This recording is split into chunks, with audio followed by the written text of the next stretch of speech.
the predatory state, reflections on how Brazil can illustrate the use of violence and welfare state in an increasingly uneven capital accumulation. So the first thing that I think is important to say is that when Professor Philippe Batifoyer makes this invitation, I was already studying theoretically how we can approach state, but I wasn't actually familiar with the notion of the predatory state. So it was extremely challenging. And actually, I really appreciate it. So I thank very much to have the opportunity to try to think and create a background and a theoretical approach on how I could discuss the idea of a predatory state when we are talking about the reality of Brazil, and in more general terms, the reality of the global South, of underdeveloped countries, but with the characteristics of Brazil, which means countries that are actually known for being upper middle income countries with a lot of inequality. And I came to realize that this theoretical framework of the predatory state could help a lot to think about some aspects about Brazilian reality. And before presented the discussion itself, I just want to quite briefly to present myself, just to help you to better understand where I came from and where my theoretical framework came from, because that certainly has some impact in this research. So my degree is in economics in a university in Brazil known as Unicamp. And Unicamp is known in Brazil for being a very heterodox economics approach, and that is quite inspired by Marx and Marxist authors. I don't know how strange that sounds here in France, but in Brazil, a lot of universities that have a more critical approach regarding economics background use a lot of Marx and Marxist authors. And also inspired by post-Keynesian and the ECLAC framework that goes for Economic Commission for Latin America and Caribbean, because we are extremely concerned on not only understanding capitalism and understanding the way of production that we are in, but also to understand what is specific about Latin America on it, right?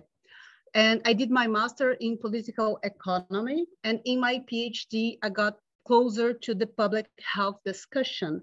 And that's where I came to know Professor Batifoyer during my PhD and to do researches in the political economy of health field. But in order to discuss the political economy of health, to better understand the role of the state became increasingly important to me, right? And this is how I came closer to the discussions of state and state framework in order to understand what is the role of the state. And when I came to this challenge, I would say, in trying to realize what it would be in Brazil, a predatory state, one of the first things that came in my mind was, well, we have a predatory president in Brazil, right? Jair Bolsonaro is for sure a predatory person. He has for sure a predatory government, right? For many different aspects. But to say the least, someone that is the president of a country and that mock of the fact that people were dying because they didn't have access to medicines is a predatory person. But then I came to realize that if I was going to approach this discussion talking about Jair Bolsonaro, I would done a very limited discussion. Because Jair Bolsonaro is a person, well, he's the president, but he's a person, and he represents a specific government. And what we have in Brazil is not a predatory specific government. We do have a predatory state, which means that is something much more broad than this specific government. Then I thought, well, so what is the predatory aspects of economics and political Brazil reality? And then I thought, well, maybe it's the fact that when we look to the ways that companies work in Brazil, when we think about capital accumulation in Brazil, the connection between public and private decisions are extremely mixed. Take a look at Petrobras. Petrobras is not only the most important company in Brazil, but is one of the biggest oil producers in the world. And it's for sure a very good example of how much private and public interests can be extremely connected. Although Petrobras is a state-owned company, it's a state-owned company that has as its main goal to create profits, to create the derivatives increase for the ones that have access from Petrobras. So this is one aspect of the predatory state in Brazil, right? It's not my main approach here, but it is an approach that could be done in a more profoundly way. How private-public connections, when we are looking for the way that companies accumulate capital in Brazil, is extremely predatory. But one other aspect that I could thought about in terms of predatory state in Brazil is how, historically speaking, the state in Brazil has always played a very important role in creating a development pattern that was of destruction. If we look to the Amazon forest and we look on how much destruction we have for the last decades, because once again, we talk about Bolsonaro, but he's not the only problem. We have been systematically destroying the Amazon forest for decades in Brazil because we have a certainly economical development model that picks the idea that in order to have economical growth, in order to be a developed country as the ones that we look for in Europe and United States, we are supposed to destroy the nature that we have. So this is a very predatory state perspective, the perspective that only through destruction of the nature, we would be capable to create economic growth and development, right? So this is a different approach.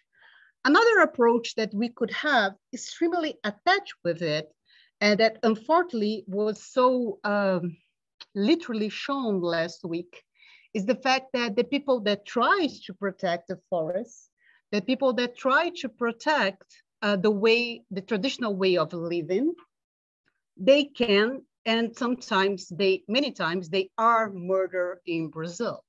So the example that ended up being well known all over the world because it ended up affecting a journalist, a British journalist from The Guardian, who was murdered in the middle of the Amazon forest, is a very good example, a very sad one, but a very good example in a logic in which to destroy, and people who tries to prevent destructions, they can be not only murdered, but used as an example on how you shouldn't be in the way of our economic model, right?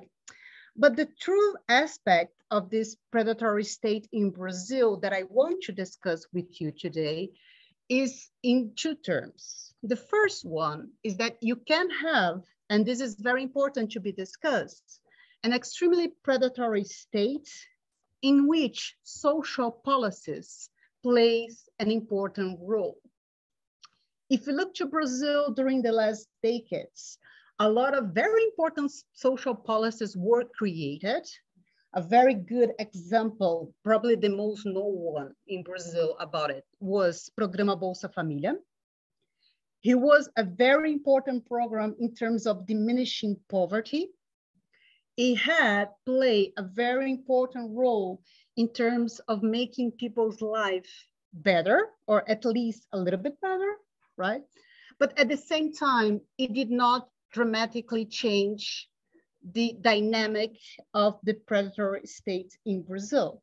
Even more, it is part of the predatory state in Brazil because it is part of the accommodation mechanisms of the capital accumulation in Brazil. So this is important to be said because my hypothesis is that actually social policies in Brazil are not just one thing that might happen besides of the predatory state.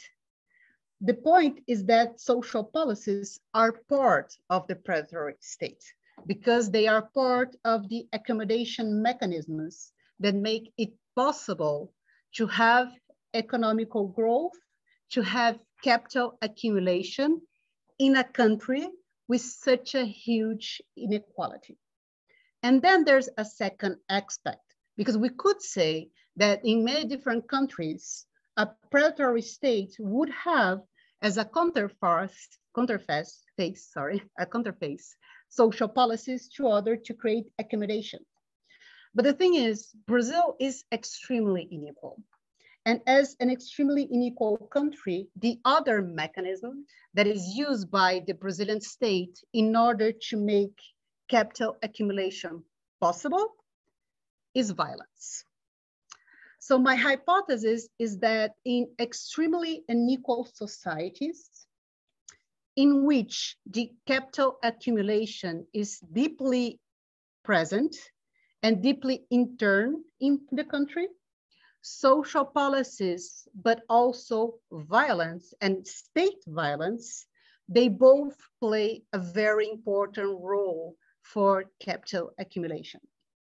And this is the basic idea of this article that I want to discuss with each one of you, right?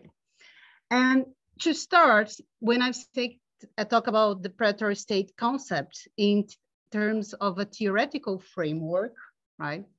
I basically use the principle that the predatory state is the state that guarantees the capital accumulation through the accommodation repression binomial. And in order to do this discussion, I use, first of all, Polanca's framework. And quite briefly, just to make it clear, Polanca has actually different phases of interpretation about the state concept, right? Some authors are going to argue that Polanca has two different phases. Another ones are going to argue that Polanca has three different phases of how he characterized the state theory. I'm basically using the third phase of Polanca's state theory, okay? This is important because sometimes when people are going to use Polanca's framework in order to discuss state theory, it does make a huge difference if we are using the first phase that is much more considered as a vision of the state as a structure, and a structure that it's used, and this is a very functionalist perspective of the state, to guarantee capital accumulation. The third phase that I'm using from Polanca's is looking for the state as a relationship, right? And to look for the perspective out of the relative autonomy of the state. Is relative, because it's not that the state is not extremely connected with capital accumulation, but there is a relative autonomy when we look into the state bureaucracy and to the state arrangement together with the private sector, okay? And together with this Polanca's framework, I'm also using a little bit of the state framework from the theory of regulation from Professor Bruno Terret and from Bob Jessop, okay? And with this general framework, my question was how this predatory state, how this logic of a state that guarantees capital accumulation can be used to look for or to trying to understand the reality of underdeveloped countries, okay? And my main point is that two apparently opposing instruments, that it is state monopoly of violence on one hand and social policies on the other hand, are counter forces of the same dynamic, that is the accommodation of capitalism accumulation in profoundly unequal society, And just to try to give you an image of what I mean by violence in a country as Brazil, if we look to recent data, well, we have a problem of data when we're talking about homicides in Brazil after 2018, but we can talk about this later. But if we look to data from 2016, 2017, and if we look for all people that were intentionally murdered in Brazil, this is more than 150 other countries. Actually, if you look to Brazil between 2011 and 2015, more people were murdered in Brazil than in Syria during the war, okay? And then, well, you might be asking yourselves, well, how exactly do you live in this country, right? Are you afraid of the time? Do you think that you can be murdered every second of your life? And the answer is no. And why is the answer no? Because I'm not the person who is going to be murdered. I might be, but generally speaking, the people that are murdered in Brazil, especially in terms of police violence, and this is very important because I'm using police violence as approximation of the use of the monopoly of violence from the state. The people that are murdered by the police in Brazil are 98% men, 79% Afro-Brazilian, and 76% young with less than 30 years old. Those are the people that are systematically murdered by the Brazilian police. At the same time, the majority of the homicides in Brazil are never solved. And around 40% of people that are arrested in Brazil right now were never even tried. So my point is the police role in Brazil has nothing to do with justice or even with some principle of punishment. The police role in Brazil is part of accommodation mechanism on how we deal with social inequality in Brazil, right? And then you might be asking yourselves, well, what that have to do with economics? What is the connection between this police violence, this predatory state's logic, and the way that the economy in Brazil is organized? And my hypothesis is that in countries as Brazil, oppression is often the predominant instrument to guarantee capital accumulation. And why that is? For two reasons that are extremely connected. First of all, because we have historical, political, and social roots that came since, well, the beginning of Brazil, since we had 350 years of slavery, in which inequality and exclusion, especially from the Black community, are the norm in Brazil. And second of all, and this is connected with the first one, the fact that the global dynamics of capitalism and of international labor division provide to countries as Brazil a smaller space for capital realization.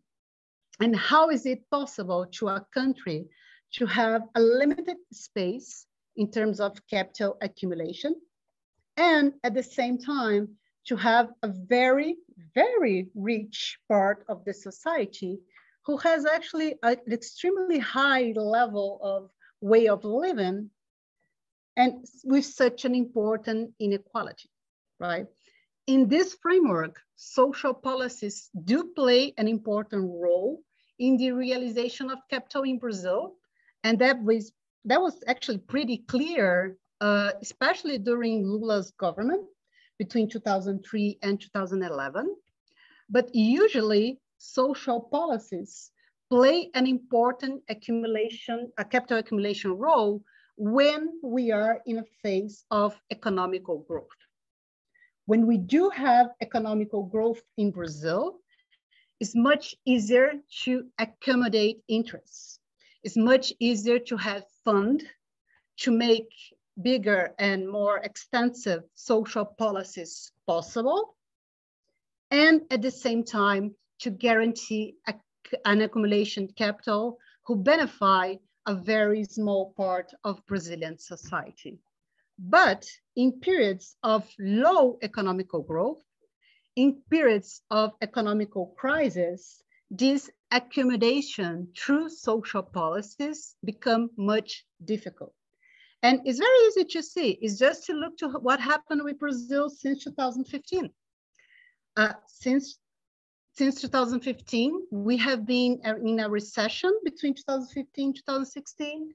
We have been in a very low economical growth between 2017 and 2019. And then we have the COVID-19 pandemic. During the last 6-7 years in Brazil of low economical growth, a huge part of the social policies that we had create and expand in the previous years were sacrificed in the name of making sure that the traditional accumulation regime for the last decades very attached with the financialized sector, with a financialized capitalism, would be preserved. And how can you accommodate an equal society when social policies lose their strength? Through violence. So this is the main hypothesis of this article. And why do I think that this discussion, although I'm talking about Brazil mainly, is relevant for other countries? Because you could say, well, you live in this country, I'm sorry for you, but this is not our reality. But the thing is, look to Brazil is extremely important in my perspective, at least for two main reasons. The first one is that the increased social inequality in recent decades that we have been seeing all over the world in different rhythms, not with the same level, but we have been seeing an increased social inequality in a lot of different countries. And from this regard, I think it's quite important for countries that are not used to, as we can say, with having an extremely unequal society to pay attention and what are the mechanisms that a predatory state might end up using when you have such a huge social inequality. And the second thing is because understanding the Brazilian predatory state, it's important to illustrate the perverse dynamics of capitalist accumulation in global terms and to understand the perverse dynamic of developed, underdeveloped countries, or if you prefer, global South, global North dynamics, and how differently this dynamic of capitalist accumulation affect countries inside this labor division, right? So I'll try to be more quickly and just went through some more specific aspects that I would like to highlight from this discussion. So this is a little bit of the theoretical framework that I'm using. As I showed you previously, Poulantzas, it's an important part of it, right?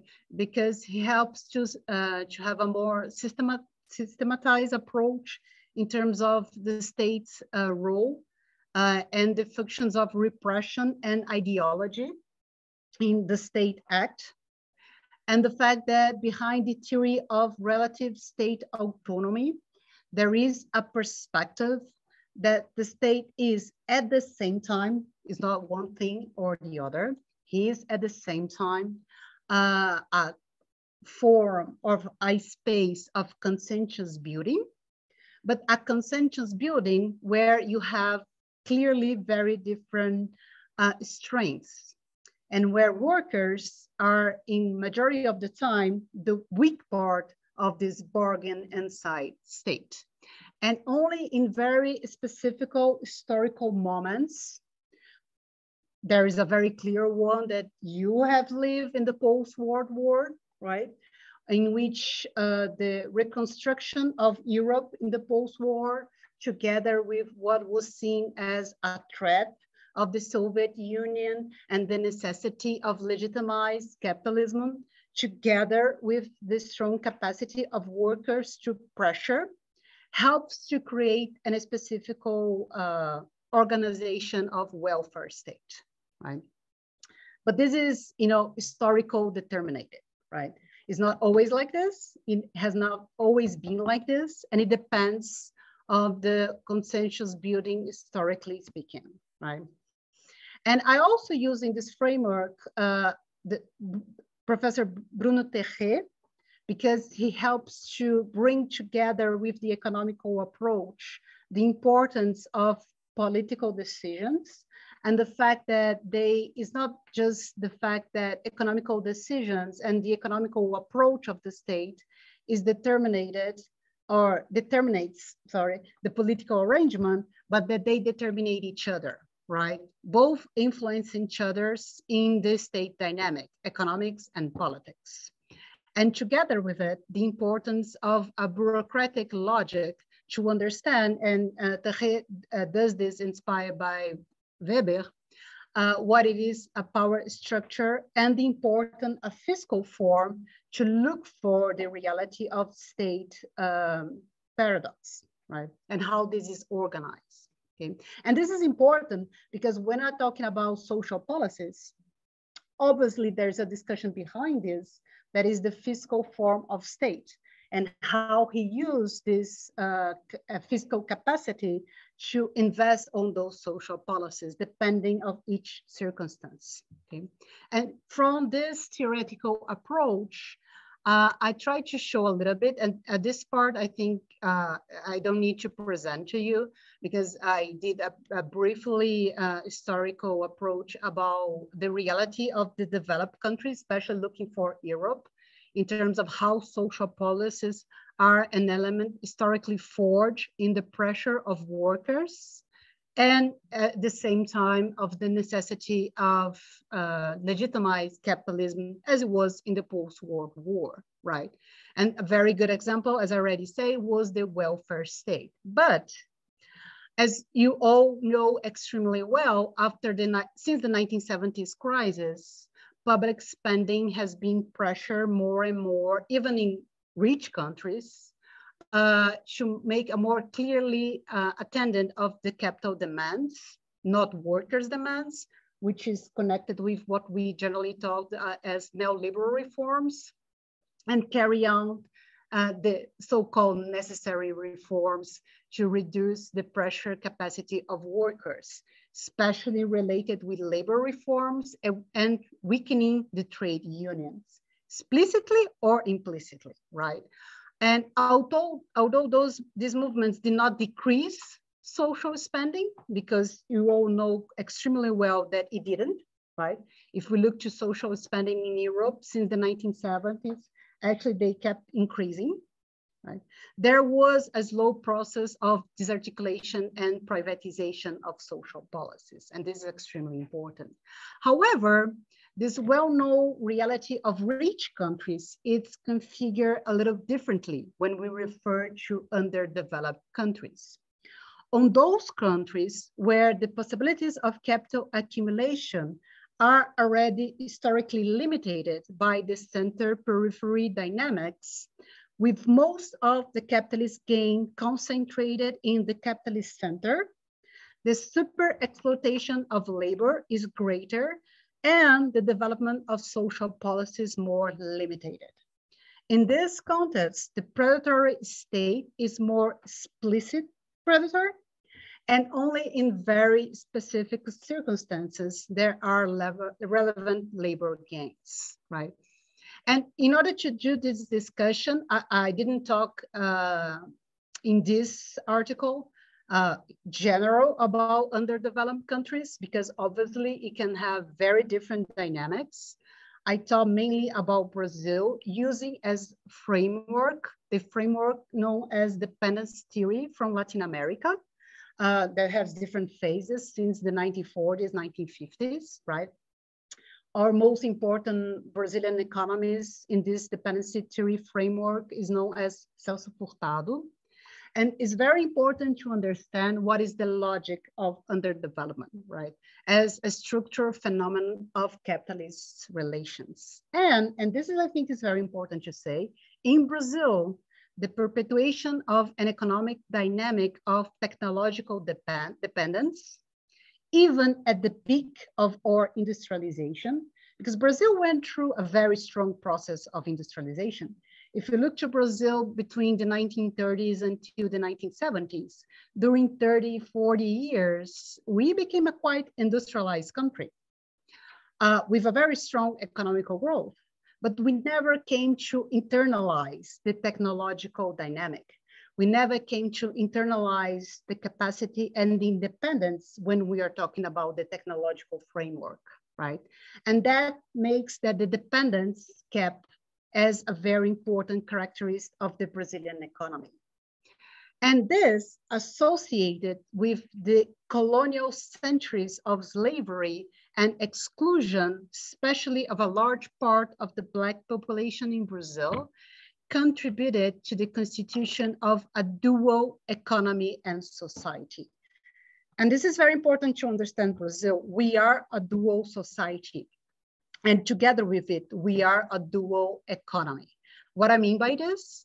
I mean that faced with greater productivity in a few sectors, the benefits arising from technology progress and income gains concentrated in a very small portion of the population, making the rest marginalized in low productive activities and receiving low wages. This is inequality in Brazil. Brazil is not a poor country, but we have millions of people in Brazil that are poor. We have millions of people in Brazil that are in the informal labor market. We have millions of people in Brazil that receive less than the minimum wage. And they are not benefited by technological progress. They don't have the same gains that a very small part of Brazil's society have, right? In this dynamic, we create a capitalist structure that it was, and it still is, extremely dependent on the state to be constituted. And when I say that it's extremely dependent on the state, is in very different levels. It's extremely dependent on the state in terms of funding. It's extremely dependent on the state in terms of how we organize industrial policies. Is extremely dependent on the state in terms of how the state organize labor rights and how, construct labor rights for just a small part of Brazil's society, and is extremely dependent on the states in order to make sure that the capitalist accumulation gains are actually provided to this part of Brazil's society. And the only way to do this in such a dynamic society is through a restrict expand of social policies, at the same time that you have a regressive tax structure, at the same time that a large part of public resources are allocated to direct finance and implement industrialization, and in which the majority of the society is very, very, very limited. It has very, very limited benefits from it. Even when we look about Programa Bolsa Família, and I'm going to say something now that is very polemic if I was in Brazil, but I can say this to you. Francisco can criticize me later if you want. Even when we look into Programa Bolsa Família, which was and still is extremely important, right? Because when we're talking about dramatically diminishing poverty, this is deeply important for people that receive this. But at the same time, Bolsa Família is seen as something extremely good because it only uses 0.5% of the public budget. So it's efficient. It's the peak of the example of efficiency. You're using very little money. I'm sorry, 0.5% of the GDP is 1.5% of the public spending, right? So it is considered extremely efficient because it's capable to diminish poverty. And you can imagine how poor those people were. That's such a small part of the budget can make such a huge difference, right? But it's not dramatically changing anything on the way that the state prioritizes the money expending. Okay. So this is quite explicit about Brazil. And I'm going to run a little bit because I'm running out of my time. I'm sorry. But when we're talking about social policies in Brazil, this is just to give a background, you know, on how much we apparently changed after the military dictatorship and how much social policies have grown in Brazil as an important state mechanism to confront the demands of workers. But at the same time, how limited it was this process of social policies expanded. And at the same time, how much, this was just to illustrate to you how much poverty actually diminished in Brazil, right? It's dramatically, if you compare with the beginning of the 90s, in which 40% of the Brazilian population was considered poor. And by 2014, it was only 13%. So it was dramatically diminished, right? Although right now, probably the majority of people have gone back to poverty, but this is a whole other discussion, right? But the main characteristics of Brazil in terms of inequality has remained exactly the same, right? I always show this image and people always think that I'm creating this image by putting together those two separated pictures. I'm not. The image is exactly this one, right? This is exactly what is shown. You have in one side a favela, and in the other side, a very rich building in the neighborhood known as Morumbi in the city of São Paulo, right? And this is not an exception. This is not, well, you have shown a specific picture that, you know, highlight how unequal Brazil can be. This is systematically, right? This is extremely common. And in this sense, and that's why I argue, violence is an extremely important aspect on the predatory state in Brazil, right? I'm not going to talk about this because we don't have time, but I came back to the military dictatorship role in order to understand how much and how is organized the monopoly of violence in Brazil and what are the mechanisms that the police have in Brazil in order to do that, especially the military police, right? But I just want to highlight, and that's why I think it's so important, even when we look to historical periods or regions in Brazil, in which the systematically use of violence and homicides has diminished, as the state of São Paulo, where I came from, in the past 15 years, actually, homicides has diminished in São Paulo. But at the same time, we have a sharp increase in police violence because police violence is seen as a center mechanisms of repression, right? And of sustaining inequality in Brazil, okay? So violence is in Brazil the most powerful counterpart of the predatory state, and at which, given the limits of social policies, tend to open wide as a mechanism of social accommodation repression to capital accumulation. And the limited social policies in Brazil associated with the perpetuation of inequality and urban violence end up creating mechanisms that legitimize for a huge part of Brazil's society the predatory state violence. That means that the fact that people don't have access to social policies, even more, the fact that people don't have access to whatever they think the states should be, because if you go to a favela in Brazil, there's no state. There's no public policy. So the vision that people has about what it is a public policy is state violence, right? So that end up creating legitimization of the predatory state, of the state violence in Brazil, okay? And just to summarize, I think it's very important in this discussion, and I propose this as a reflection on thinking about how accommodation mechanisms that may occur in Brazil can be thought when we are talking about the rest of the world with an increased inequality. What can a growing income inequality all over the world cause in terms of new accommodation, repression, arrangement for these countries, right? And in this sense, I think it's very important to look at these mechanisms in terms of social policy and violence when we are talking about the predatory state, okay? And I finished now because I put around my time. Yeah. Bien, merci beaucoup, Mariana, pour extrêmement intéressant. Et je laisse la parole tout de suite à Nicolas Da Silva pour la discussion. Merci. Est-ce qu'on m'entend?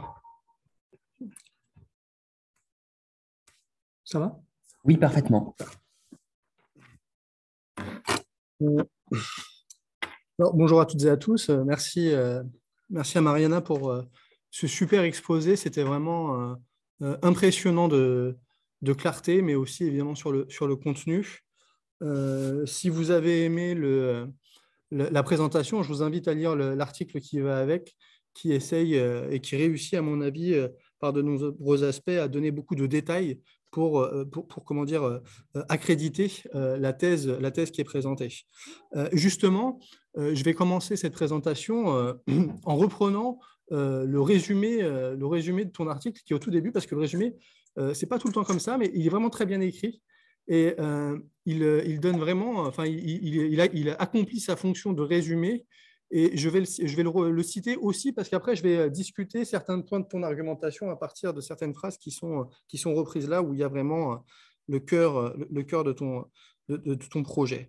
Alors, je cite en allant un peu vite, hein, parce que tu as déjà dit ces choses-là. L'État prédateur, alors en français, c'est une traduction de l'anglais, hein. L'État prédateur qui garantit l'accumulation du capital à travers le binôme accommodation-répression. Dans ce texte, l'État prédateur est l'État qui garantit l'accumulation du capital à travers le binôme accommodation-répression. Dans ce texte, nous soulignons la pertinence de l'accommodation via les politiques sociales répondant aux demandes des citoyens, ainsi que la répression via le monopole de la violence. Notre hypothèse est que dans les pays développés, les politiques sociales ont été historiquement un élément central pour l'accumulation du capital, que cela soit face aux impacts de la révolution industrielle et des transformations des villes au XIXe siècle ou dans les décennies d'après-guerre.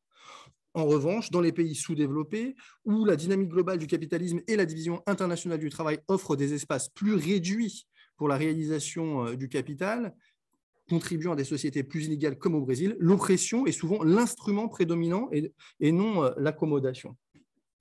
Alors, on voit aussi dans le résumé qu'il y a beaucoup plus de choses dans le texte. Bon, j'y reviendrai un tout petit peu après. Alors, comme tu l'as dit, tu es une spécialiste des politiques sociales, des politiques de santé au Brésil. Mais ici, justement, le sujet, ce n'est pas la politique de santé.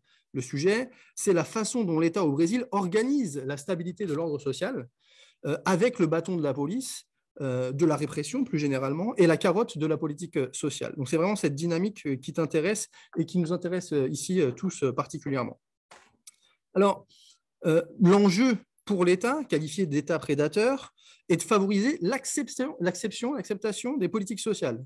Il faut que ça tienne, la société tienne, qu'elle n'explose pas. Le tout dans un pays particulier, et donc c'est ça aussi qui rend aussi plus complexe ton analyse et plus intéressante, le Brésil, qui est un pays de la périphérie du capitalisme, dont l'histoire est intimement liée au développement du capitalisme.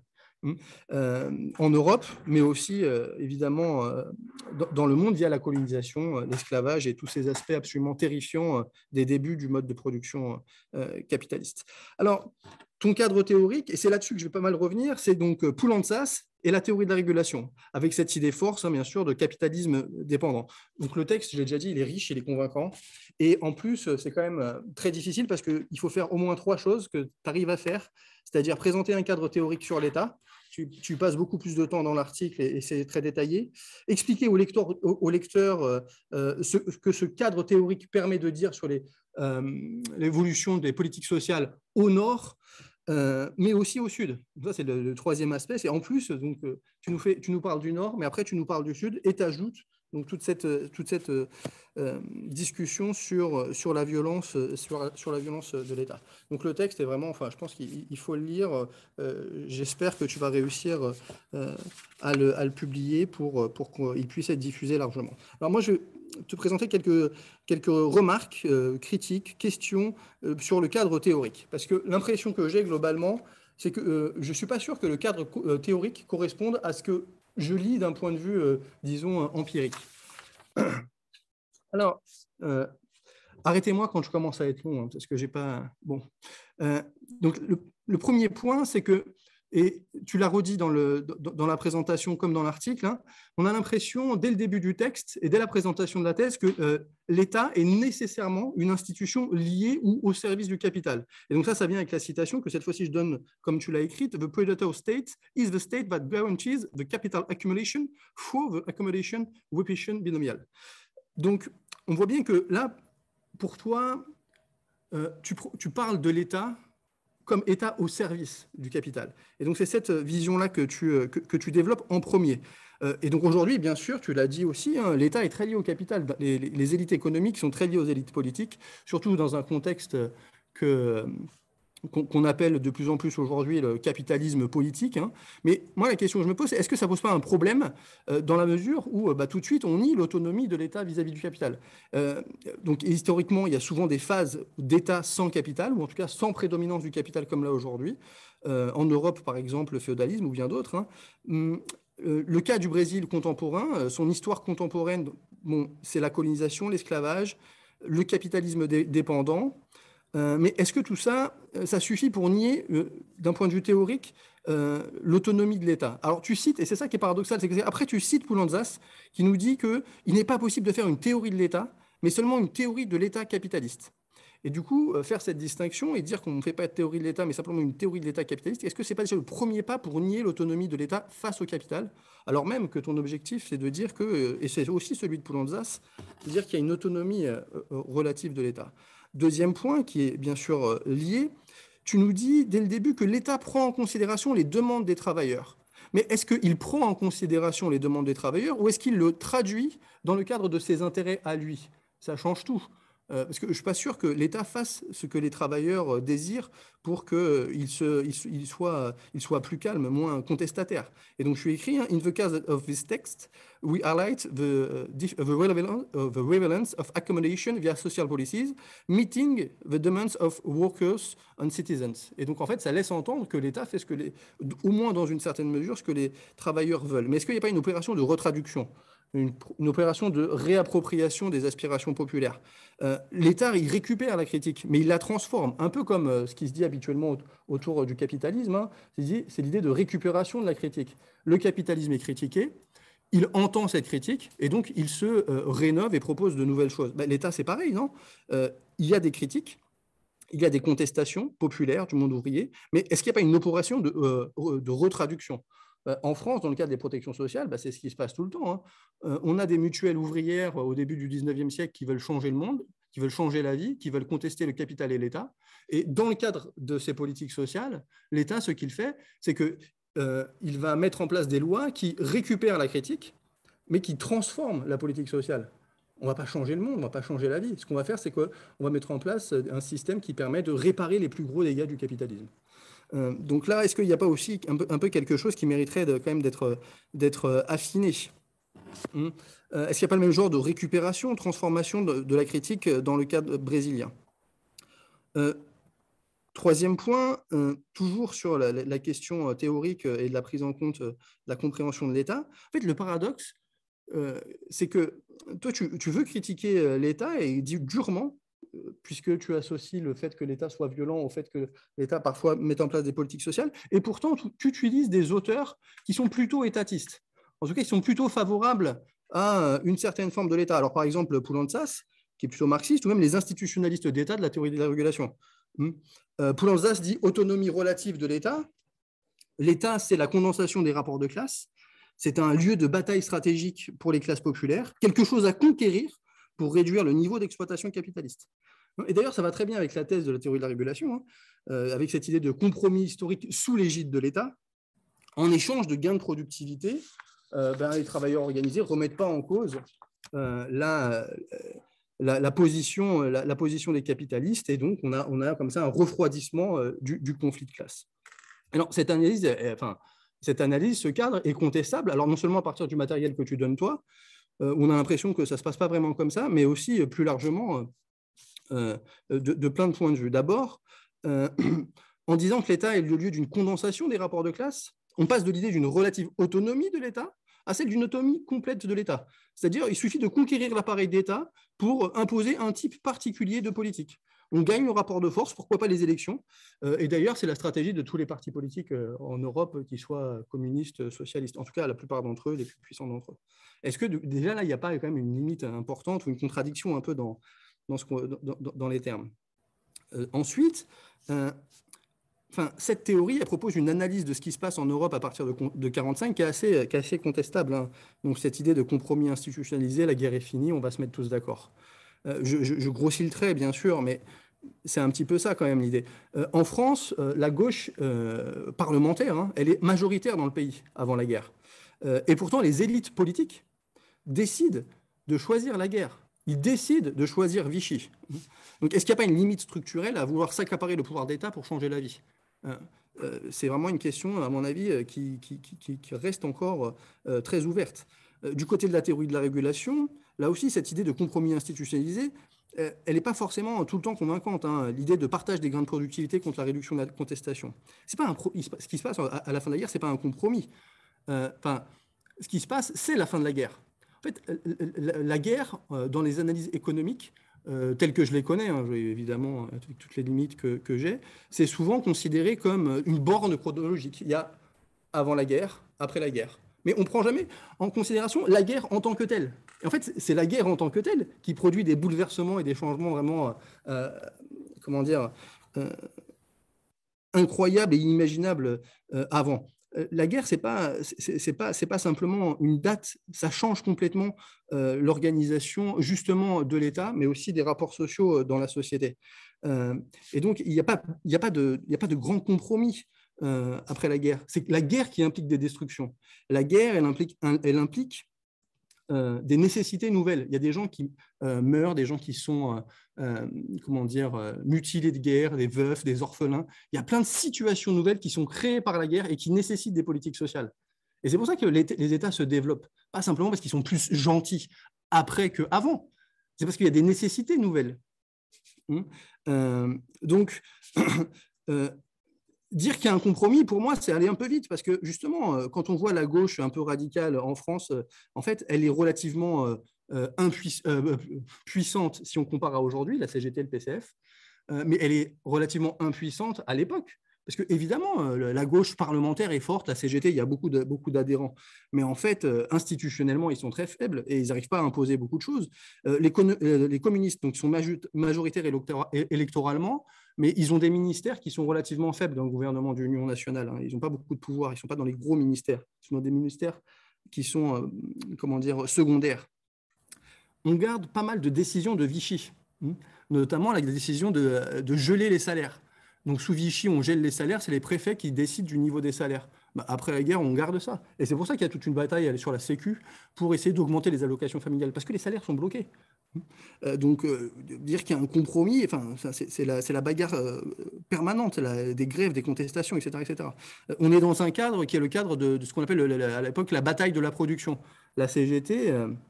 Le Parti communiste disent qu'il faut reconstruire le pays et donc essayer de taire certaines critiques. Mais en fait, ça, ce n'est pas du tout accepté par tout le mouvement social. Il y a plein de gens qui sont contre ça. Et d'ailleurs, le mouvement social est très tiraillé et très divisé. Très vite, la CGT, elle est divisée en deux. Très vite, les communistes, ils sont virés du gouvernement. On est en 47. Hein. D'accord, donc 45, 47, c'est hyper vite. Dire qu'il y a un compromis, c'est quand même un peu... bon. Il y a des répressions qui sont meurtrières en 47. Des gens qui font grève, on tue des gens... des mineurs qui font grève. C'est à cette époque-là, 1947, qu'est créé le slogan CRS-SS.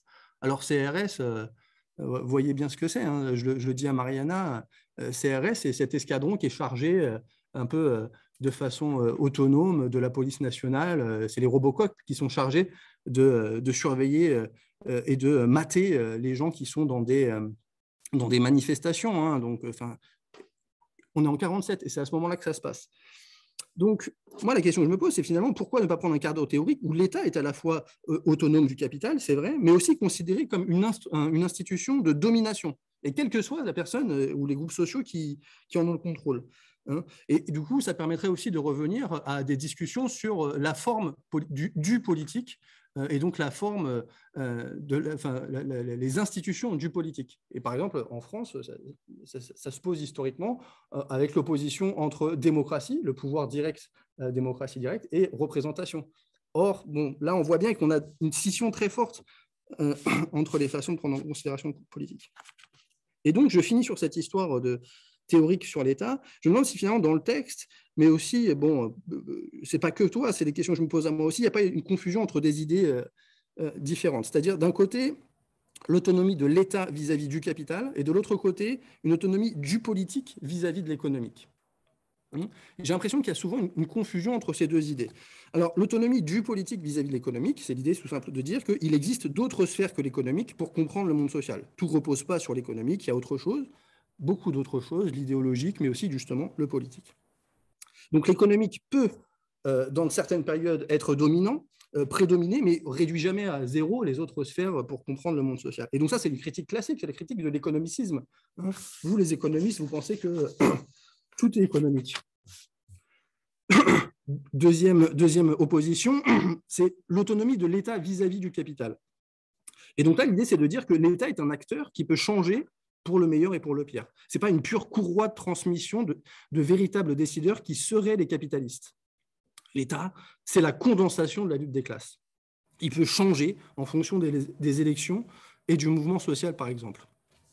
Alors, sur ces deux oppositions qui parfois se recoupent, moi, je suis en partie d'accord sur les deux idées, mais ce n'est pas suffisant. Dire qu'il y a une autonomie du politique par rapport à l'économique, c'est bien.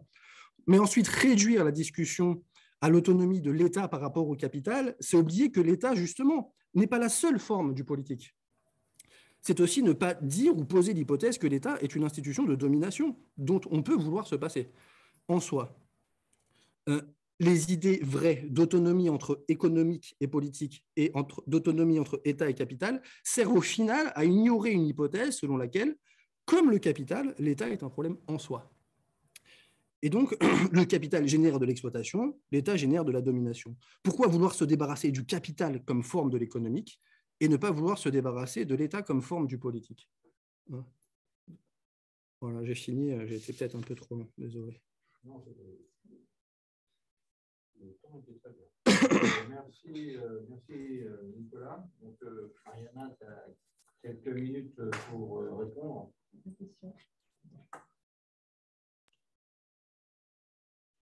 Alors, je vais essayer de parler en français, mais on verra.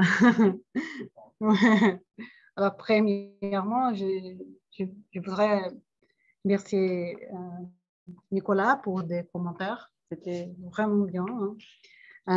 C'est vrai que le cadre théorique, c'est parfois assez difficile dans ce type de discussion. Et ce n'est pas facile du tout de faire des choix, d'utiliser par exemple Polonczas. Parce qu'en fait, en même temps que c'est un cadre fascinant, même quand on parle sur des phases de Polonczas, dans les phases, il y a des interprétations différentes sur des sujets que tu parles. Par exemple, quand nous parlons sur l'idée de l'autonomie relative d'État, la manière que Polonczas fait sa discussion change, c'est dépendant de la phase de la discussion. Par exemple, dans la troisième phase d'interprétation de Polonczas, il va dire que quand on parle sur l'autonomie relative d'État, en fait, c'est l'autonomie quand on parle sur chaque capitaliste individuellement. Ce n'est pas à cause de l'autonomie de l'État en face de le capitalisme. C'est ça, c'est pas l'autonomie. En fait, il n'y a pas l'autonomie entre l'État et le capitalisme quand on parle sur le Polonczas. Qu'est-ce qu'il y a? C'est une autonomie entre l'État et les intérêts individuels de chaque capitaliste. Parce que parfois, et je crois que c'est évident ça, si l'État c'est à service de l'intérêt de chaque capitaliste individuellement, il y a parfois des contradictions d'intérêts. C'est pour ça que l'idée de la théorie relative, d'autonomie relative d'État, quand on parle sur la troisième phase des Polonczas, ce n'est pas facile du tout. Et en fait, et ça, c'est une chose que j'ai l'impression que je n'étais pas vraiment capable de faire une discussion plus forte dans ces textes, mais ça, pour les commentaires, c'est très bien, c'est qu'en fait, quand on parle sur les présidents, dans ma proposition, il n'y a pas cette autonomie, en fait. Parce qu'en fait, quand on pense sur les présidents et quand on pense sur l'idée de l'État, et que l'État, c'est ce cadre de compromis entre les capitalistes et les travailleurs, au Brésil, ça ne marche pas comme ça historiquement. Au Brésil, qu'est-ce qui se passe? C'est que dans l'État, nous avons des intérêts des différents capitalistes. Alors, c'est vrai que quand on pense sur les présidents, il faut comprendre en même temps que les institutions qu'on peut considérer comme des démocraties, des représentations de l'État, sont assez fragiles. Hein. C'est un pays qui bon, a commencé, par exemple, à voter pour les présidents, Francisco, dans le fin du siècle XIX, mais ce n'est pas vraiment la représentation politique libre, où la plupart des gens ne votent pas. On a commencé vraiment à voter en 1932 et après, on a eu deux dictatures militaires. Entre 1937 et 1945, avec Vargas, et déjà on ne parle pas sur Vargas comme une période autoritaire, hein, mais bon, ça va. Et entre 1954 et 1985. Alors, en fait, la démocratie brésilienne est assez jeune. Et l'idée de la démocratie et de l'État comme espace de dispute entre les travailleurs et les capitalismes au Brésil, c'est assez fragile, hein, en fait. Alors, je pense que c'est pour ça que, bon, la théorie pour elle-même, ce n'est pas facile d'incorporer, hein, mais la manière d'incorporer quand on pense sur la réalité brésilienne, c'est assez fragile. Hein. C'est pour ça que je pense que j'ai vraiment besoin de faire un cadre plus clair et peut-être de faire un choix entre le cadre des Polanzas et le cadre sur la théorie de la régulation. C'est peut-être forcément le meilleur cadre théorique pour parler d'État quand les discussions, c'est à cause de la réalité des pays sous-développés. Là, c'est pour ces commentaires. Et, bon, j'ai pas mal de différentes discussions ici, mais je ne sais pas si je suis capable de répondre maintenant.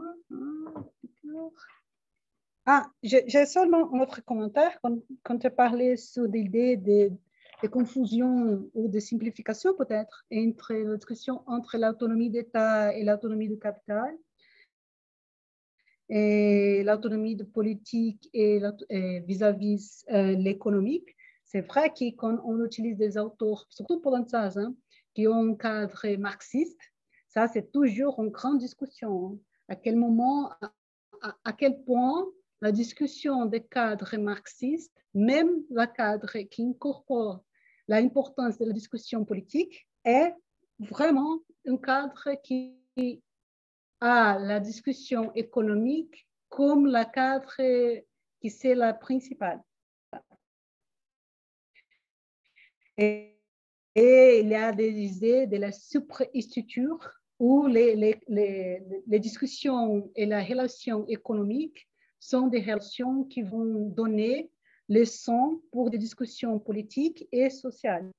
Et ça, il y a évidemment une limitation, hein, mais un type de discussion qui, à cause de ça, est vraiment centré sur le rôle de quand tu parlais sur la question française et sur la possibilité d'une critique plus forte sur l'État, ouais, et quand on parle par exemple sur l'idée de la sociale en France, etc., je me demande si ma vision est vraiment influencée pour le fait qu'au Brésil, je suis incapable de penser dans nos périodes historiques déjà jusqu'à maintenant, dans quelques moments que nous avons eu quelques types de choses proches de ce type de structure. C'est pour ça que ma vision est vraiment influencée pour le fait que la structure des forces au Brésil et des possibilités d'organisation de travailleurs et de représentation politique des travailleurs est historiquement assez limitée pour l'État, pour la violence, pour des possibilités d'influence économique et politique à cause de l'inégalité, etc. C'est pour ça que peut-être ma vision est vraiment influencée pour des cadres et de faire des discussions à part du président. Bien, merci beaucoup. Donc, on va faire la discussion avec l'ensemble du public. Et donc, il y a, pour commencer, il y a des questions.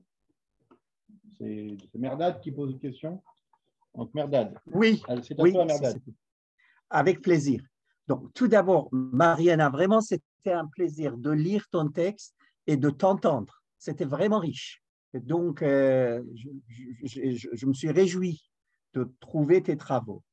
Et je dois dire que je n'ai jamais été aussi, comment dirais-je, fasciné par une intervention critique comme celle de Nicolas, parce que je partage point par point, en fait, ce qu'il dit par rapport à ton travail sur la force et les limites, probablement. Je n'ose pas dire les limites, mais je pense une certaine contradiction. Je ne veux pas poser une question, mais plutôt formuler un ou deux remarques qui va dans le même sens que Nicolas sur Poulantzas et la théorie de la régulation, surtout Bruno Terré, un ami, mais que je pense dans les deux cas, Poulantzas et la théorie de la régulation, me semble-t-il qu'ils sont plutôt source de confusion que de clarté. Et ils introduisent une rupture dans le mouvement ou dans la pensée critique communiste ou socialiste sur la place de l'État. Ce qu'on trouve chez Poulantzas, et c'était le début de l'eurocommunisme, par rapport à l'État, a par la suite été poursuivi sur l'entreprise. Dans l'eurocommunisme, on a commencé par dire que l'État est autonome parce que les salariés peuvent s'exprimer et mettre la pression et créer un welfare state. Et parallèlement, on a développé la même thèse par rapport à l'entreprise, pour dire que l'entreprise n'est pas uniquement une place pour la lutte des classes, mais aussi un endroit pour créer de la richesse. Donc, la même logique par laquelle, en fait, on présente l'État comme autonome dans la pensée de Poulantzas est aussi possible pour le formuler par rapport à l'entreprise. Je vais être plus explicite dans ce que je raconte. Le grand polémique de Poulantzas est contre Lénine, parce que Lénine proposait la destruction de l'État. Et lui, il proposait la capture de l'État.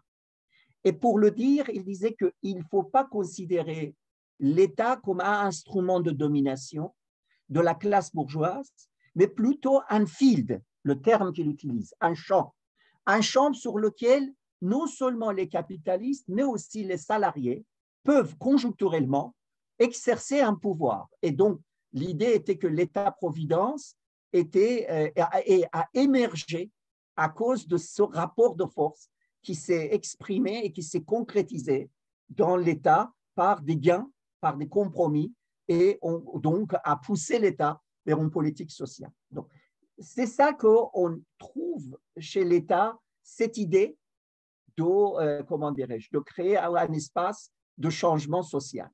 La même idée, on le trouve aussi dans l'école de dépendance. Dans la version radicale de l'école de dépendance, qu'on a un État développementaliste, donc la thèse de dépendance aussi. Donc, je pense que Samir Amin a développé cette démarche. On a vu aussi pour Furtado et aussi Cardozo aussi. Ça va aller dans le même sens. Hein. Tout ça, c'est une utilisation de l'État, développer une version de l'État qui pourra en fait servir le prolétariat ou la classe ouvrière et donc de le faire changer. Et donc ça, c'était la base de l'État-providence et toute la discussion dessous.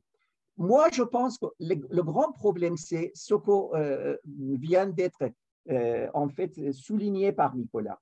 c'est que dans la tradition socialiste, communiste, avant Marx et après Marx, on a une vision de socialisme sans l'État et critique de l'État comme l'aliénation de la société.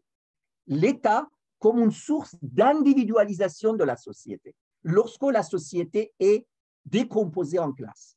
Donc, l'État est contradictoire en soi-même. Il est à la fois représente le public, mais à vrai dire, c'est la source d'individualisation et de renforcer, d'accentuer le privé. Donc, ça, c'est une interprétation de l'État qu'on le trouve déjà chez Friedrich Engels, dans sa critique de Doring. On le trouve aussi dans l'origine de famille de l'État chez Engels, et on le trouve tout au long de travaux de Karl Marx, dans la critique du programme de Gotha contre Lassalle et tous ceux qui étaient les socialistes étatistes. Et ça existe aussi chez Lénine, dans l'État et la Révolution, lorsque Lénine vraiment devient, on appelle ça l'ouvrage anarchiste de Lénine, qui plaide pour la destruction tout entière de l'État et interprète la Commune de Paris dans ce sens-là. Donc, moi, je pense que ça, c'est une tradition dans le socialisme qui se critique, que la critique ne se réduit pas à la critique du capital. Il est une critique de l'État comme l'aliénation de la société, la primauté de privé sur public, au nom de public, mais la source d'individualisation, de séparation de la société civile. D'accord? Donc, ça, c'est une tradition pour l'État. Et je pense, Poulantzas, comme Bruno Terray à travers Poulantzas au départ, mais ensuite à travers Commons. Et il devient partisan de Commons. Et si Commons est un beau socialiste, je peux comprendre, c'est l'État-providence qu'il devient vers ça. C'est-à-dire quoi? La source de compromis et l'autonomie dans le sens où on peut exercer une influence pour changer la société à travers l'État. Donc, tout le discours de la disparition de l'État et tout le discours de l'anarchie dans le bon sens du terme, c'est-à-dire une société avec des règles qui ne sont pas étatiques, disparaissent dans ce discours. Moi, je pense que l'État prédateur, c'est une approche, je ne dis pas c'est une théorie, c'est une approche qui met l'accent, d'une part, sur ceux qui influencent l'État, c'est-à-dire les capitalistes, mais aussi d'autres groupes sociaux, mais aussi ceux qui constituent l'État, c'est-à-dire l'armée, c'est-à-dire les politiciens et tout ça. Et donc, cette vision est plutôt dans le cadre de la réflexion socialiste sans l'État. Et c'est ça qui est la richesse, et ce n'est pas en fait la vision standard de l'économie. Il y a en fait deux approches. La vision standard de l'économie, l'État est toujours présent. L'État est toujours présent parce qu'il complète l'économie, et on a en fait depuis Paul Samuelson jusqu'au en fait Douglas North, qui considère l'État comme vice inévitable. Ils sont tous le même combat, c'est-à-dire on a la social-démocratie et l'analyse classique et l'eurocommunisme qui adoptent en fait la même approche. Je voulais t'inviter comment dirais-je, de nous présenter ce que tu penses sur ces deux divisions, où se place dans la tradition critique, et par critique j'entends communiste, socialiste, comme tout le monde, la place de l'État dans le changement social et sa nature et son... Peut-être c'est trop demandé dans un discours que tu as fait de façon excellente sur la situation au Brésil et dans les pays sous-développés, mais je pense que Poulantzas peut être interprété de mille façons, mais on ne peut pas échapper son point d'achoppement, qui est l'État comme un field, et ce field est autonome justement parce que les salariés, tout ça, peuvent le faire changer et transformer. Merci, c'est tout. Pour l'ensemble de tes commentaires,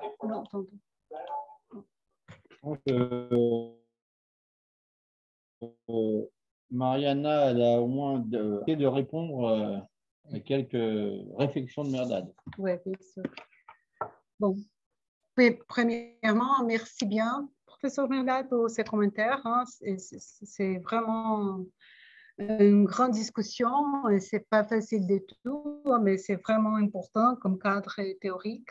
Et c'est vrai que la discussion sur la place de l'État pour les changements, quand on parle sur la possibilité de la théorie de l'autonomie relative d'État, alors quand je pense sur ça, franchement, je me souviens qu'au Brésil, c'est un bon exemple à cause de ça. Hein. Au Brésil, nous avons un président de la République, c'était Lula da Silva, qui c'était une ouvrière. Hein. Il est venu d'une tradition ouvrière, il est venu comme un leader syndical, il est venu d'une région assez pauvre du Brésil. Il y a eu un rôle vraiment important pour l'adhérence des syndicats des années 70, les fonds des années 70. Il est peut-être une grande expression de la lutte des travailleurs et qui, bon, il est le président du Brésil pour 8 ans et peut-être c'est un bon exemple de comment en fait pas possible d'être vraiment un État qui représente des changements, des vrais changements quand on parle sur des relations sociales d'un capitalisme. Si même on ouvrier avec la tradition et l'histoire que Lula da Silva a eux n'est pas capable, mais ce n'est pas une question de capacité, hein, parce qu'on parle sur la capacité, ça semble que c'est une question individuelle. Et je ne crois pas que c'est ça. Hein. C'est une question de la cadre qu'on peut vraiment penser sur les rôles de l'État.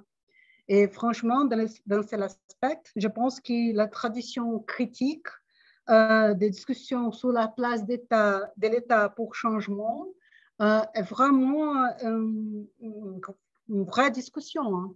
Parce que dans ce sens-là, c'est vrai que ce n'est pas possible de faire de changement si la structure de l'État, c'est vrai que c'est possible d'avoir l'État sans le capitalisme, comme Nicolas a dit en avance, quand on parle historiquement, mais c'est vrai que pendant les derniers siècles, des relations, des liaisons, de la structure des complémentarités entre l'État et le capitalisme a été assez fort. À cause de ça, hein, je crois vraiment, et c'est vrai qu'il y a dans ce sens, il faut vraiment revisiter la structure et le cadre théorique, même quand on part sur la théorie de la dépendance de l'Amérique latine. Celso Furtado,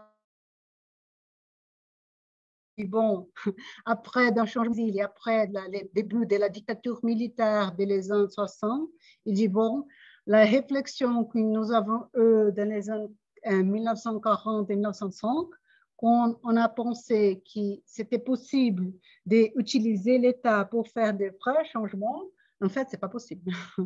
Et c'est pour ça que je pense qu'il vraiment, il faut revisiter la cadre théorique et vraiment penser qui sont des acteurs qui sont vraiment capables d'aider à faire ce type de discussion quand on parle sur la réalité brésilienne. Enfin, j'ai remercié à votre commentaire et je crois que c'est vraiment bien pour faire une discussion plutôt profonde dans le cadre et dans la discussion de l'État prédateur à cause du Brésil. Merci. Merci. Alors, on va prendre d'autres séries de questions. Qui veut commencer? Samira? Merci pour la présentation. Vraiment, c'est très, très intéressant. Et par ailleurs, j'adhère avec les remarques de Nicolas et de Merlat. C'est-à-dire que vous sentez bien qu'il y avait une contradiction autour de cette... Ah oui, pardon. Il faut que je l'apprenne. On n'entend pas?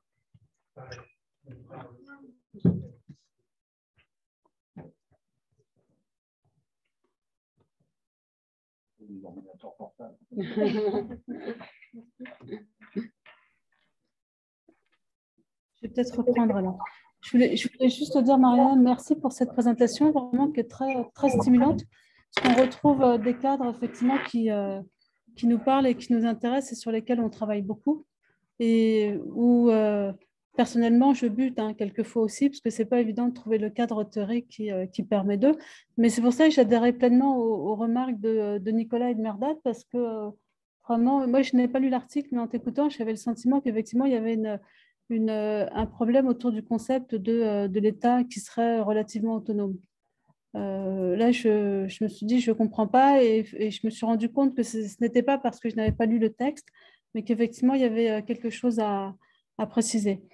J'avais différents points à aborder, mais il y a un point en fait qui m'a posé question, c'est plutôt cette idée de le Brésil où il existera un espace relativement limité pour l'accumulation du capital, ce qui justifierait donc le rôle de l'État et surtout de cette violence de l'État. Et je me suis dit, c'est difficile même là de répondre à cette question parce qu'il aurait fallu passer par des études comparées avec d'autres pays. Mais je me disais peut-être que toi déjà, tu as déjà essayer de préciser ce point. En quoi véritablement on peut dire que l'espace serait plus limité pour l'accumulation du capital au Brésil que dans d'autres pays, et pourquoi finalement on pourrait voir un État extrêmement violent aux États-Unis que tu peux décrire à travers des indicateurs effectivement accroissement des inégalités au domicile. D'ailleurs, je t'invite à lire les travaux de Salamas sur les homicides, parce qu'il a travaillé dessus. Parce que pour lui, c'était effectivement un indicateur d'une dérive complète des politiques en Amérique latine. Pour lui, c'était un des indicateurs. Donc, ma question, c'était ça, c'est est-ce que tu as des éléments qui permettent de m'éclairer sur ce que tu appelles cet espace plus restreint au Brésil? Et est-ce que en réalité, tu as peut-être déjà commencé des études comparées avec d'autres pays qui permettraient de donner du contenu? Merci. Merci. Merci, Samira.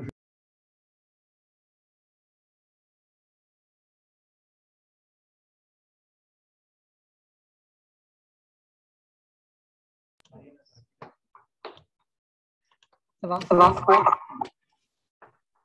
Voilà. Donc, je disais que je vais rajouter une question.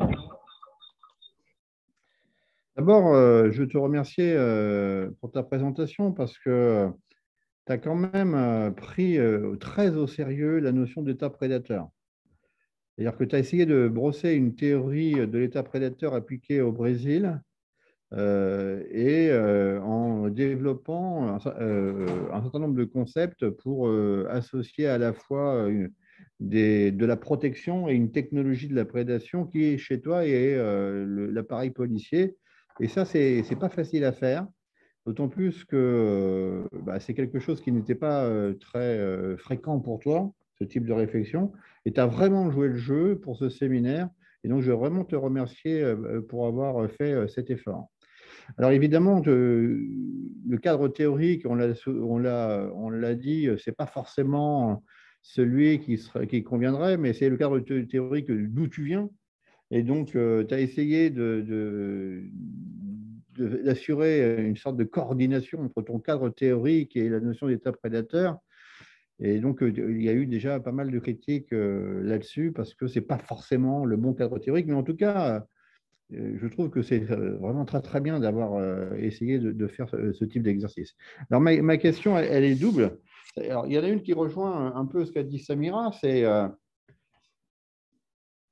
tu mets beaucoup l'accent sur les violences policières. Et effectivement, le Brésil, c'est un cas de violence policière, mais il y en a plein partout dans le monde des violences policières. Samira, c'était le cas des États-Unis. Il y a les pays de l'Est, il y a la Hongrie, il y a plein de pays qu'on appelle des régimes autoritaires. Même en France, même en France, il y a beaucoup de violences policières, etc. Et donc, en quoi le Brésil, on voit bien que le Brésil a quelque chose de particulier, mais en quoi le Brésil serait un exemple archétype où il y aurait une résonance particulière, voire même quelque chose de plus que les autres pour mettre en avant le rôle des violences policières dans un État prédateur? Ça, c'est ma première question. Après, justement, ma deuxième question, toujours sur les violences policières. Ce que tu montres bien là, dans ce que tu as dit, c'est qu'au Brésil, les violences policières, elles tuent. Elles tuent les gens. Or, les dépenses sociales, c'est fait pour les vivants. S'ils sont tous morts, à quoi ça sert les dépenses sociales? Tu vois, il y a une forme de prédation qui est contradictoire. Parce que tu mets en avant le fait que la dépense sociale est une contrepartie des violences policières. Sauf qu'au Brésil, apparemment, les violences policières, elles vont très, très loin. Et à maintenir l'ordre, bien sûr, elles cherchent à ça. Mais il y a beaucoup de morts, il y a énormément de morts. Et donc, ça me paraît d'un prime abord contradictoire. Donc, c'était mes questions.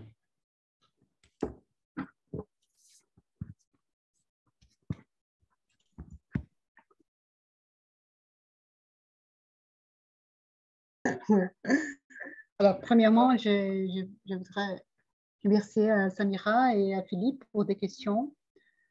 C'est vrai que ce n'est pas facile de bien expliquer quelle est la spécificité du Brésil, hein, parce que même pour nous, on discute beaucoup sur ça, mais c'est un peu étonnant de trouver des vraies explications de pourquoi au Brésil, et ce n'est pas seulement au Brésil, hein, mais dans l'Amérique latine de manière générale, c'est pire au Brésil que dans les autres pays, mais bon, partout. Il y a, c'est vrai, une systématisation et un cadre des violences où on en parle. C'est pas facile de mettre des données, des comparaisons, mais si on parle sur la quantité de gens qui sont morts pour la police, au Brésil et dans l'Amérique latine de manière générale, c'est pire que dans les pays des Européens ou des autres régions comme ça. Alors, je crois qu'il y a deux questions ici. La première, je vais commencer pour sa dernière question, Philippe, c'est que quand tu parles sur une contradiction, oui, il y a une contradiction en fait. Et ça, c'est une chose que j'ai parlé un peu dans les fonds des tests, mais j'imagine qu'il y a un article seulement pour discuter ça. C'est quel est le sens de tuer beaucoup de gens si nous sommes dans un cadre capitaliste. Hein. C'est pas bien pour le capitalisme, pour l'accumulation des capitales, si on systématiquement va tuer surtout des gens qui sont jeunes.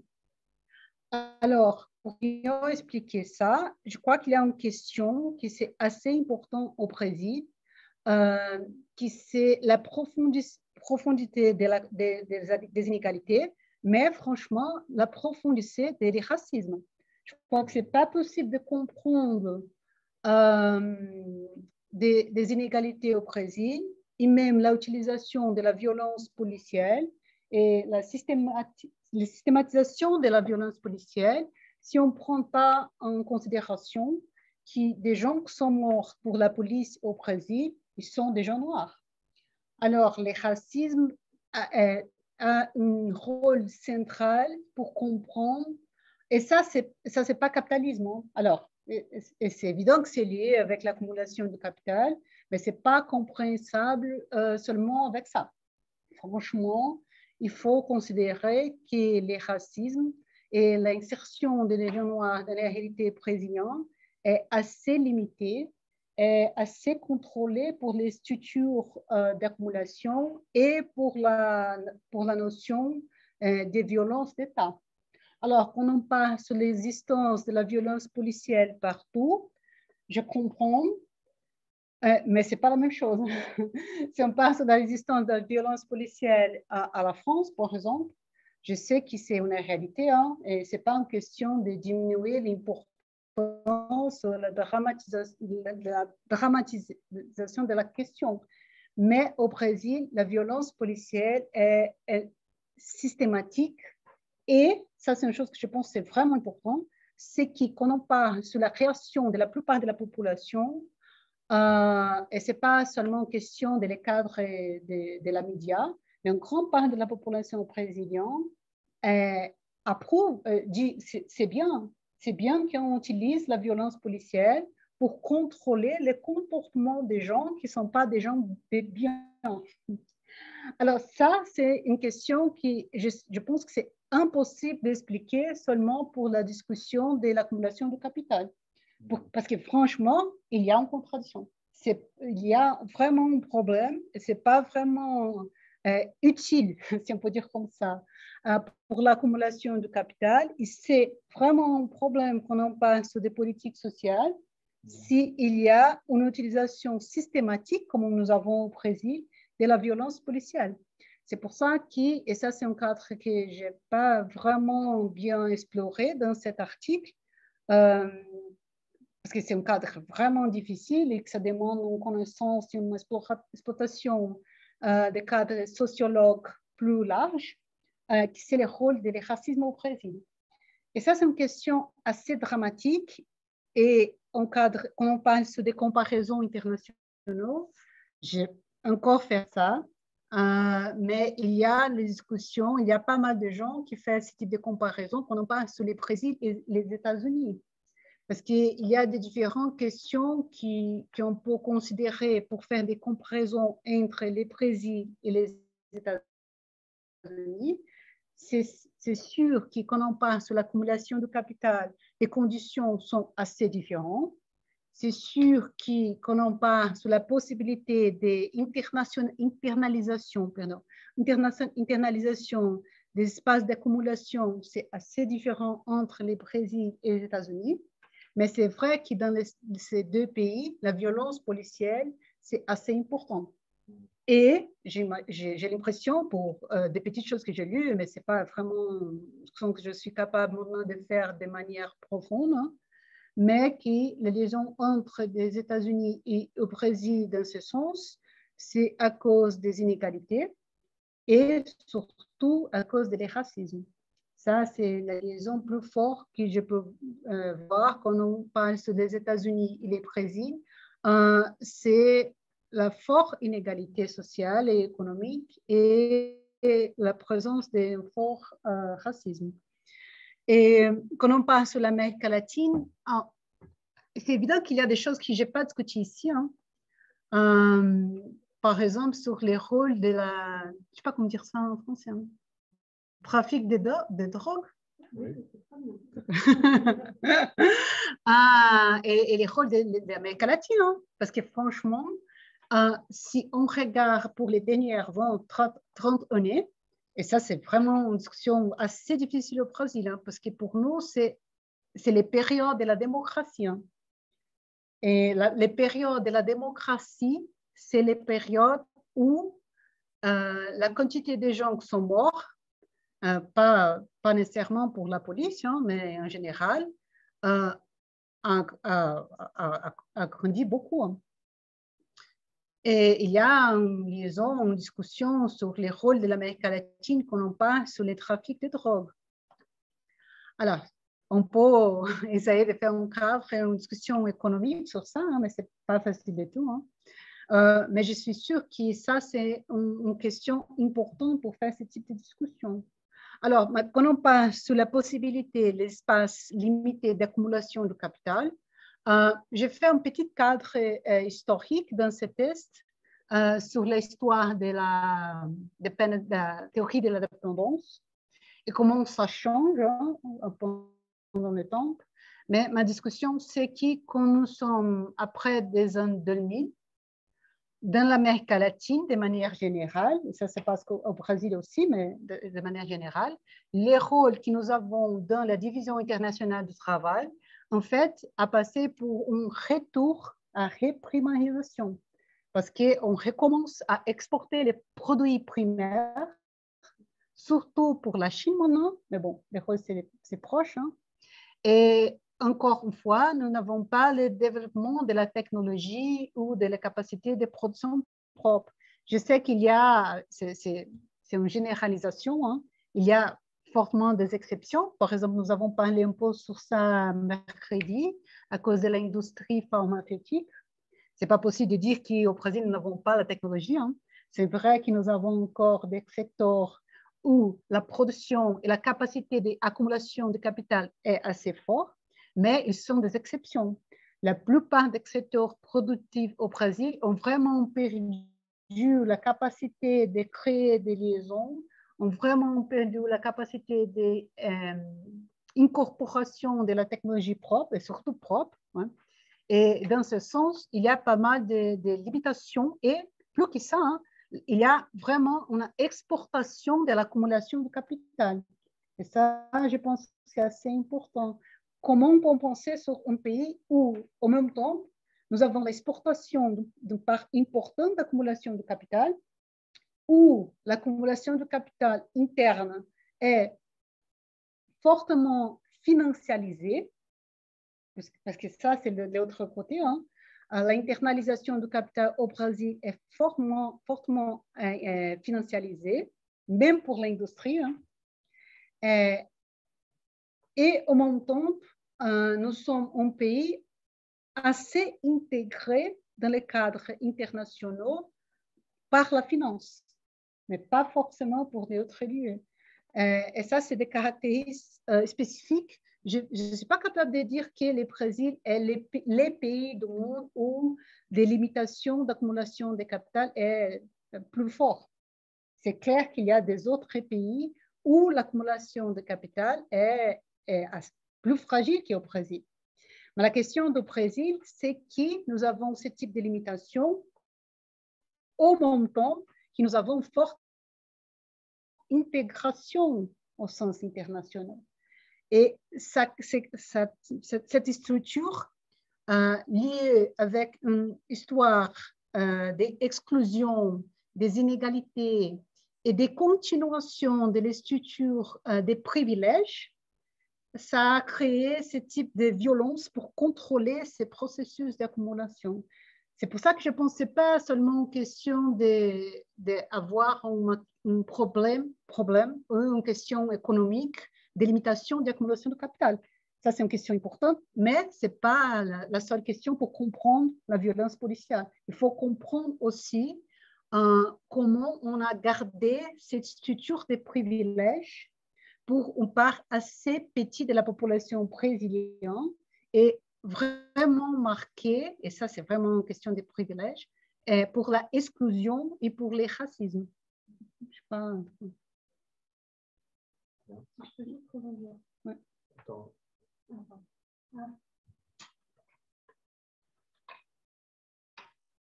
Ce qui m'étonne, ce que tu viens de dire, c'est qu'en fait, tu dis qu'il est difficile d'établir le lien entre racisme et capitalisme. Et moi, à mon sens, tu peux le faire. C'est-à-dire, si tu parles de discrimination, et je pensais, en fait, c'est ce que tu avais fait à un moment dans l'article, tu peux très bien généraliser ce phénomène en parlant en repartant sur les théories du marché du travail, telles que celles qui portent sur la segmentation et le dualisme, hein, où ils te diront qu'il n'y a pas de souci, tu peux endogénéiser et dire que ça s'explique aussi dans une dynamique d'accumulation du capital. Donc, il n'y a pas... Donc, c'est pour ça que j'étais un peu surprise. Et la deuxième, peut-être que je voulais dire, c'est que on a beaucoup parlé de contradictions la dernière fois, mercredi et aujourd'hui, et je trouve que ce que tu viens de dire ajoute encore une contradiction, c'est-à-dire que si il était question d'accumulation du capital au Brésil, on ne comprend pas pourquoi le Brésil, à un moment, a lâché sa politique industrielle et s'est fortement orienté vers une politique monétaire, où on en parlait l'autre fois, tu te souviens, où je te disais, il y a toutes ces politiques de cible d'inflation qui avaient vocation juste à servir des taux d'intérêt élevés aux 1% les plus riches. Donc, c'est peut-être ça aussi une des contradictions qu'on pourrait préciser pour le Brésil et pour d'autres pays, c'est qu'à un moment, ils ont complètement lâché les politiques industrielles et ils sont partis sur des politiques monétaires qui n'ont pas vocation à permettre une accumulation du capital sur un long terme. Je veux répondre, et puis il y aura une question aussi dans le chat.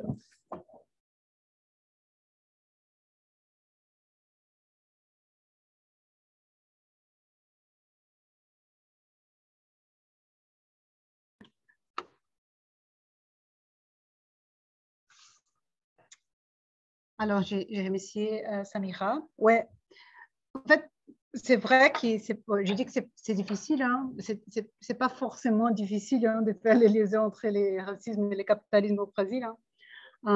Nous avons en fait pas mal de données qui sont capables de montrer ça. Quand on parle sur les marchés du travail du Brésil, quand on parle sur des gens, sur la concentration en fait de la population d'origine africaine, de la population noire dans les marchés informels, quand on regarde le pourcentage de la population brésilienne qui est dans les marchés de travail, qui gagne moins que les minimums revenus, je crois que nous avons pas mal des évidences, surtout pour des femmes noires, sur les racismes et la systématisation des racismes dans les capitalismes brésiliens. Ah, ouais, discrimination, ouais, bien sûr. Discrimination raciale, ouais, bien sûr, bien sûr. Ouais. Il faut vraiment ajouter ça. Hein. Je crois que c'est une grande différence. Ouais. Et bon, c'est vrai, bon, finalement, quand on parle sur la politique industrielle, hein, c'est clair qu'on en parle sur les priorités qui sont faites à cause de ça. Alors, même quand on parle, par exemple, au Brésil, nous avons des élections maintenant en octobre, hein, et des gens attendent avec beaucoup d'impatience sur les projets politiques de Lula, autrefois. Hein. et hier, ils ont donné l'opportunité de voir des idées basiques pour la campagne, etc. Et bon, c'est évident qu'on va voter à Lula, Bolsonaro, il faut partir, etc. Mais il n'y a rien qu'on en passe un vrai cadre des politiques industrielles et une vision sur des objectifs, qu'on en passe sur la logique qui était type de convention de capital président. C'est dur. Bien, merci. Tu as une question dans le chat. Ah, d'accord. Christine Hutin. Oui.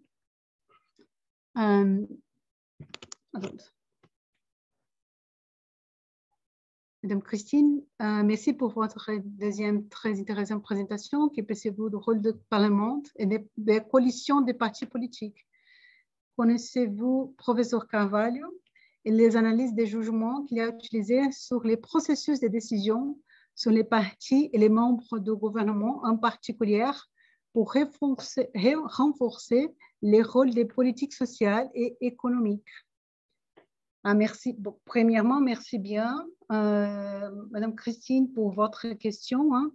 Alors, premièrement, je voudrais donner pour les Français bienvenue à la nécessité des coalitions politiques. Hein. J'ai compris en fait que j'étais un peu étonnée hein, pour le fait que normalement en France, les gouvernements ont la majorité absolue des parlements. Ça, c'est étonnant pour nous. Si on faisait ça, c'est impossible. C'est quelque chose d'impossible. Mais bon, c'est vrai qu'au Brésil, la nécessité des formations des coalitions est une question assez problématique, hein, parce que bon, au Brésil, nous avons quelque chose comme 4-5 différents partis politiques. Nous avons maintenant dans le Congrès brésilien, dans le Parlement brésilien, 33 différents partis politiques représentés. C'est assez difficile de créer quelques types de coalitions des partis politiques, comme des types de discussions. Hein. C'est pour ça que quand des gens parlent sur la corruption au Brésil, je dis, bon, c'est pas que la corruption n'est pas un problème, hein. C'est évident que la corruption est un problème, mais elle est part d'un problème plus large au Brésil. Hein. Et pour essayer de répondre à la question de Madame Christine, je ne suis pas sûre si je connais spécifiquement ce travail de M. Carvalho. Je vais investiguer, mais c'est vrai qu'il y a une question que je n'ai pas abordée dans ce test et qui, en fait, c'est assez important pour comprendre ce type de décision qu'on en parle sous une forme d'État prédateur. C'est qu'on en parle dans la discussion qui sont des instruments de représentation et comment ces différents types des intérêts sont représentés quand on parle sur les différentes coalitions des partis politiques. Hein. Merci bien.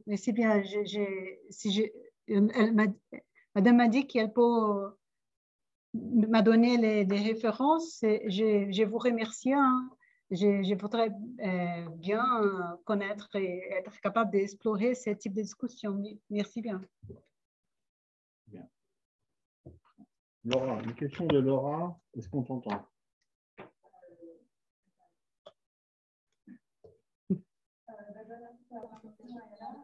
Moi, j'avais une question. Une petite débat sur le oppression par la violence policière et persistance par les actions pour garantir que c'est un cadre favorable au périmètre. Un peu cette opposition entre violence et violence par la police et persistance par la violence sociale. Tu pourrais pas tout ce aussi les politiques sociales. En fait, et de la violence, et pas comme une spécification ou un peu de carotte, comme l'a dit Nicolas, de l'organisation en fait, des inégalités pour maintenir la partenariat. Du coup, ça fait des questions aussi distracter un peu des autres sociales. En fait, l'oppression en fait, des autres sociales, elle démarre pas que aussi, enfin, même si des débats sur le texte. Qui n'est pas forcément en fait, demandé en fait, dans la rue parce que c'est finalisé et qui risquait de se retrouver et aussi un petit peu avec des aides sociales avec la normalisation des comportements. La question de la violence en fait, des actions, parce que notamment quand il y a plus de questionnement en fait, des actions que la pauvreté, c'est une émotion sociale qui est de la pauvreté. L'organisation des comportements, en fait, par exemple, pour le RSA, le chômage, en fait, le chômage qui a toute la stratégie, enfin, l'incitation en fait, au retour d'activité, pour le RSA, on est aussi en fait, le comportement sur le risque de voir en fait, des minima sociaux. Sa politique d'activation, il faut bien un minimum de valeurs par le gouvernement Macron. Je parle en fait, au niveau du cas français, on va dire, et européen. Mais aussi au niveau de cette sociale, c'est qu'on maintient en fait un peu les inégalités et l'insertion en fait de la condition un petit peu sociale des individus. On maintient en fait une hiérarchie. On n'entend rien. La enfin, c'est pas forcément en fait, des conditions forcément en fait, l'espérance de vie ou les personnes en fait, au chômage ou les sociaux enfin, sont quand même aussi relativement défavorisées. Paraphraser le chômage, en fait, il y a aussi en fait, des morts au niveau en fait, des aides sociales, des inégalités qui sont du coup, pour rester là-dessus, c'est une inégalité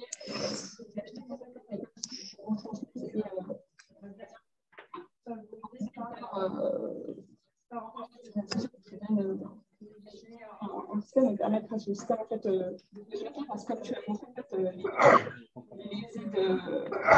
les aides sociales améliorent la condition. C'est bon.